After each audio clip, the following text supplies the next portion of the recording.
कोणार्क, अपना शहर अपनी बातें।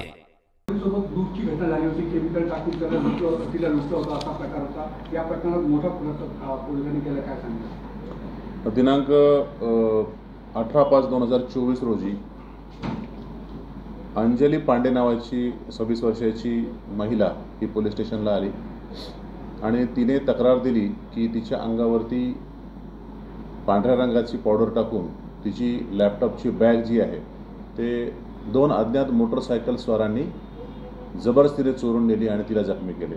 त्यावरून पोलीस स्टेशन कोळसेवाडी 610/2024 कलम 394 आणि 34 असा गुन्हा दाखल होता। सदर गुन्हा तपास करण्यात आलेला आहे। सदर गुन्ह्यामध्ये लक्षात आले आहे की सदर महिलेने बनाव करून खोटा अशा प्रकारचा घटना घडल्याची पोलिसांना माहिती दिलेली आहे। त्यामुळे सदर गुन्ह्यामध्ये जेव्हा तपास केला तेव्हा लक्षात आलं की ही महिला जेव्हा कल्याणला उतरली त्यावेळी ज्या सार्वजनिक स्थळी ती घटना सांगत होती त्या पार्किंगमध्ये ती गेल्याचं कुठेही निष्पन्न होत नव्हतं।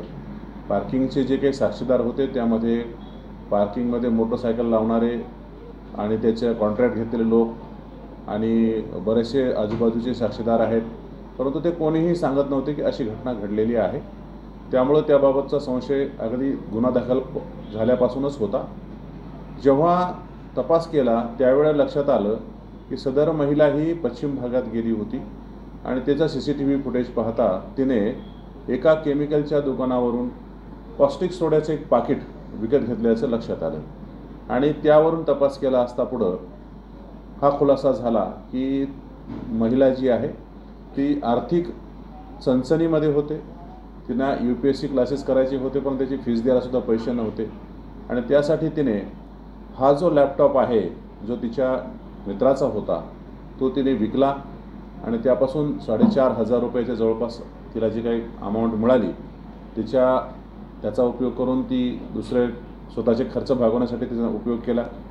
परंतु ज्यावेळी मित्राने हा लॅपटॉप मागितला त्यावेळी तिला अशी भीती वाटली की आपले रिलेशनही खराब होतील आणि पैसेही देता येणार नाहीत। त्यामुळं हा असा खोटा तिनं बनाव केला। त्याबाबतचा व्हिडिओ आमच्याकडे आहे, जर आपल्याला आवश्यक असेल तर तोही दाखवण्यात येईल। तिनं स्वतः कबूल केलेलं आहे आणि सगळे पुरावे जे आहेत त्याबाबतचे मिळालेले आहेत। त्यामध्ये तिनं खरेदी केलेल्या जे कॉस्टिक सोड्याचं पाकिट आहे त्याच्या दुकानदाराचा जबाब झालेला आहे। त्याबरोबर तिनं ज्या ठिकाणाहून लॅपटॉप विकला होता त्या ठिकाणून आम्ही तो रिकवर केलेला आहे आणि याबरोबरच तिनं जे बॅग लपवून ठेवली होती एका ठिकाणी ती बॅगही रिकवर करण्यात आलेली आहे।